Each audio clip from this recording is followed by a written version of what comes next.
మీరు ఎప్పుడైనా పైన క్రిస్పీగా లోపల సాఫ్ట్గా ఉండే అలసంద వడని స్పైసీ చికెన్ కర్రీలో ముంచుకొని తిన్నారా? ఒక్కసారి ఈ టేస్ట్ చూస్తే ఇంకా ఏ బ్రేక్ఫాస్ట్ మీ ముందు పనికిరాదు. పర్ఫెక్ట్గా క్రిస్పీగా రావాలి అంటే ఈ చిన్న లాజిక్ మీకు తెలియాల్సిందే. Hi, welcome back to my channel. నేను మీ మనీ. ఈరోజు మనం బయట క్రంచీగా లోపల సాఫ్ట్గా మార్నింగ్ టిఫిన్కైనా ఈవినింగ్ స్నాక్స్కైనా పర్ఫెక్ట్గా సెట్ అయ్యే అలసంద వడలోకి చికెన్ కర్రీని ఎలా ప్రిపేర్ చేసుకుందామో చూద్దాం. ఫస్ట్ చికెన్ కర్రీని ప్రిపేర్ చేసుకుందామండి. 1/2 కిలో చికెన్ని శుభ్రంగా వాష్ చేసుకున్న చికెన్లో ఉప్పు, కారం, పసుపు, అల్లం వెల్లుల్లి పేస్ట్ వేసి చికెన్ని బాగా ఉప్పు కారం కలిపేటట్టు బాగా ముక్కకు పట్టేటట్టు కలుపుకొని ఒక 10 నిమిషాలు పక్కన పెట్టుకుందాం చికెన్ని. తర్వాత ఒక ప్యాన్ పెట్టుకొని స్టవ్ ఆన్ చేసి ప్యాన్ పెట్టుకొని కర్రీకి సరిపడా ఆయిల్ వేసుకొని ఆయిల్ హీట్ అయ్యాక అందులో 1 ఇంచు దాల్చిన చెక్క, 2 లవంగాలు, 1 యాలక, 2 పచ్చిమిర్చి వేసి అవి ఫ్రై అవ్వనివ్వాలండి. అవి ఫ్రై అయిన తర్వాత ఒక టమాటా, ఒక రెండు టమాటాలు, ఒక పెద్ద ఉల్లిపాయ పేస్ట్ చేసుకొని ఆ పేస్ట్ని కూడా ఆయిల్లో వేసుకొని బాగా మగ్గనివ్వాలి. ఆయిల్ పైకి తేలే వరకు ఫ్రై చేసుకోవాలండి.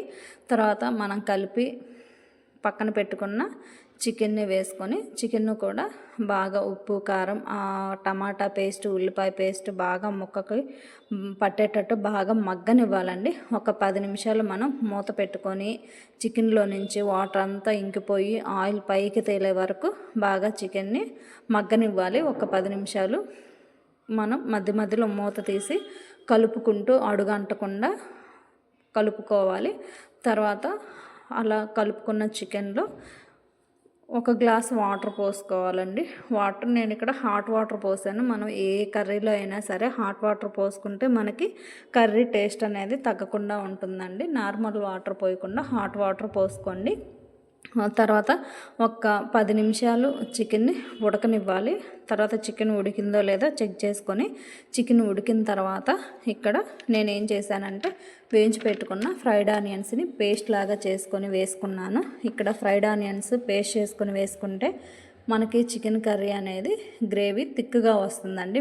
మనం ఇంకా ఏ మసాలాలు వేయాల్సిన అవసరం లేదు. చికెన్ కర్రీలో ఆనియన్ పేస్ట్ వేసుకొని ఉండలు లేకుండా నీట్గా కలుపుకోవాలి. అలా కలుపుకున్న తర్వాత లాస్ట్లో మనం కొంచెం ఒక 1/2 టీ స్పూను చికెన్ మసాలా వేసుకొని ఒక 2 నిమిషాలు అలా మగ్గనివ్వాలి. తర్వాత లాస్ట్లో కొత్తిమీర వేసుకొని దించేసుకోవడమే అండి. వడలోకి మనకి థిక్ గ్రేవీతో చికెన్ కర్రీ అయితే రెడీ అయిపోయిందండి.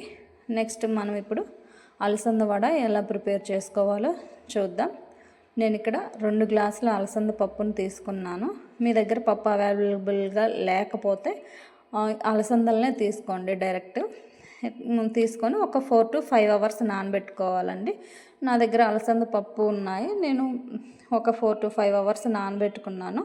పప్పు నానిన తర్వాత పొట్టు పోయేలాగా వాష్ చేసుకోవాలి. వాష్ చేసుకొని ఒక చిల్లులు గిన్నెలోకి తీసుకొని వాటర్ అంతా పోయే వరకు ఉంచాలి. నెక్స్ట్ పప్పుని గ్రైండ్ చేసుకోవాలండి.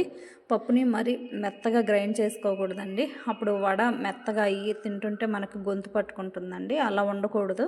ఇక్కడ నేను చూపిస్తున్నట్టు గ్రైండ్ చేసుకోవాలి.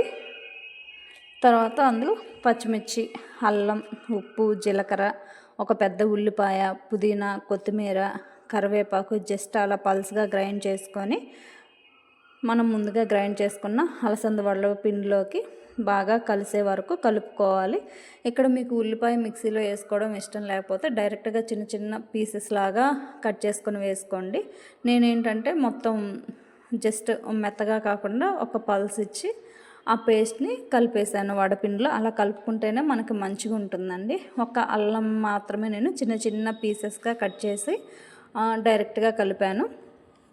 తర్వాత బాగా పిండిని అంతా కలుపుకోవాలి. కలుపుకున్న తర్వాత వడకి డీప్ ఫ్రై కోసం ఆయిల్ పెట్టుకొని ఆయిల్ హీట్ అయ్యాక ఒక క్లాత్ మీద కానీ ఏదైనా పాలిథిన్ కవర్ మీద కానీ వడలాగా చేసుకొని ఆయిల్లో వేసుకొని ఫ్రై చేసుకోవడమేనండి.